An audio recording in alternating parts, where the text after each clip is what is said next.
For today's lesson, we're going to learn about SQ4R, which is an active reading process. We'll learn not only what SQ4R is, but also how to use it to remember what we read. Throughout this lesson, you're going to be asked to answer some questions, so you'll want to make sure that you have a pen or pencil in hand and that you are ready to pause, rewind, stop, and start me as needed. So let's begin. SQ4R is a reading system that helps you stay active. The steps include survey, question, read, record, recite, and review. They usually go in that order, but sometimes some of the R's can happen at the same time, so you might be reading and also taking notes. The reasons why we use SQ4R are to strengthen our comprehension, remember what we read better and longer, and so that we don't have to spend as much time preparing for tests. The survey step means previewing or skimming the reading to find out what it's about and how it's organized. Things that we look at is the title, the introduction and the objectives, headings and subheadings, visual aids, italicized and bolded terms, end of chapter summaries, and those review questions that come throughout the chapter or also that come at the end. The reason why we do the survey step is because it helps us activate background knowledge, which prepares the mind to learn by getting us thinking about what we already know about the topic and what we want to find out. Let's take a look at a sample text to figure out what we would survey on just one page. We're going to look at Essential Study Skills by Linda Wong, Chapter 8. So here's the text we're looking at together, and as we survey this text, we're going to notice a lot of things that jump off the page at us. We'll start with our heading, Identifying Purposes for Reading. We definitely want to zero in on that. Then we're going to notice these items in blue. Purposes for reading is one of our vocabulary terms. Right down below is that figure 8.2, so one of those tables or visuals that jumps off the page to give us more information. I can also activate my prior knowledge of the subject by thinking to myself, I know what recreational reading is. That's the reading I do for fun. Now it's your turn. We're going to look at a different page in that same text, and I want you to jot down on your paper what items you should survey on this page.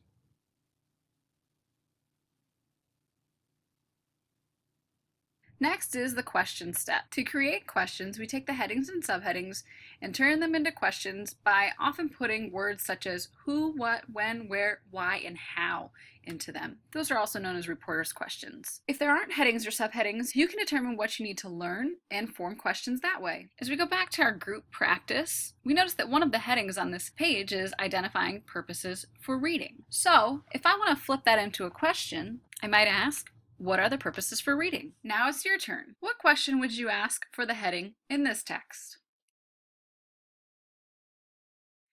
I place read and record together because as a reader, you often go back and forth between reading and recording your thoughts. So we start first with reading the chapter very thoroughly, and that means reading it word for word, rereading as necessary, using context clues and looking up any words that are unfamiliar, and also stopping and thinking through those ideas so that you can make sense of them. The record step is thinking about and responding to the text. Oftentimes we refer to this as taking notes or annotating.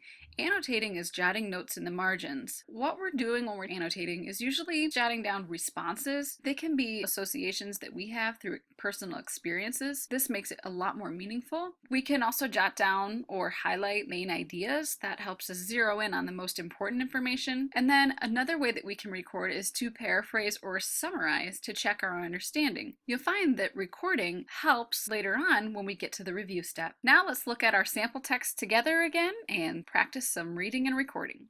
Identifying purposes for reading. Making sense of what you read does not occur automatically. With some reading materials, you are able to read and quickly grasp the meaning of new information without much effort or struggle. Yet with other reading materials, you need to work to understand, process, store, retrieve, and use the information. Now let's say I want to add a note here. If you're writing this on paper, you can simply add sticky notes or just jot it right in the margins if you own the book.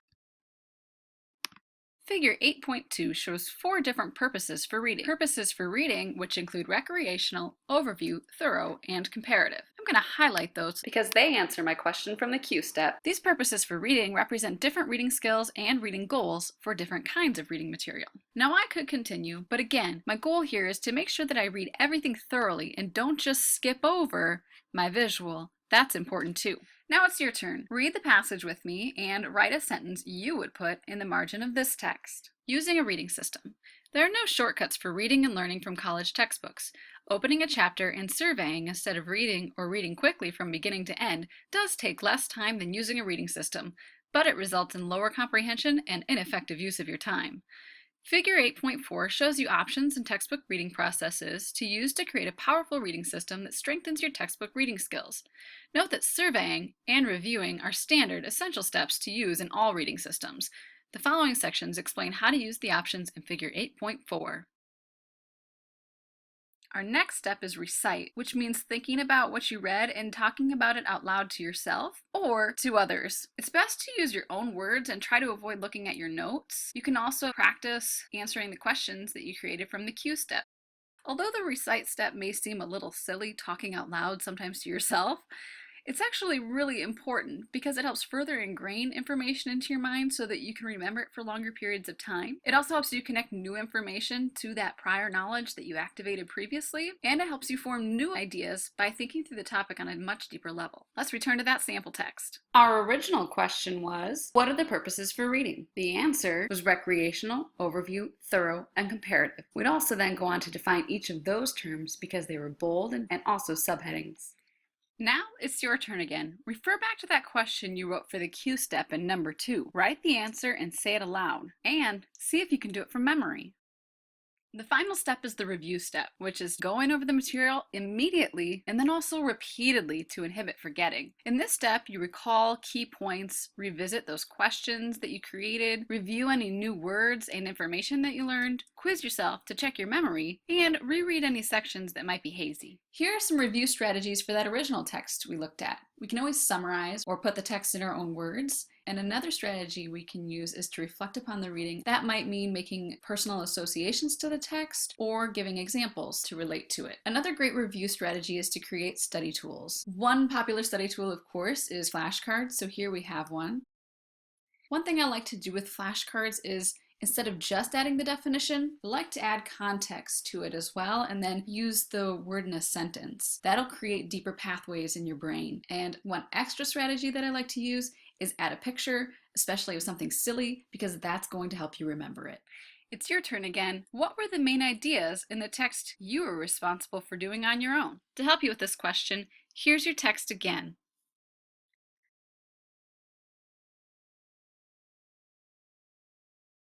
And your final question is, list the steps in SQ4R in order and explain why we use them. Although this has been a video tutorial, we could apply SQ4R in much the same way. So now is a great time to recite together and review to finish up. Here we go. Survey, question, read, record, recite, and review.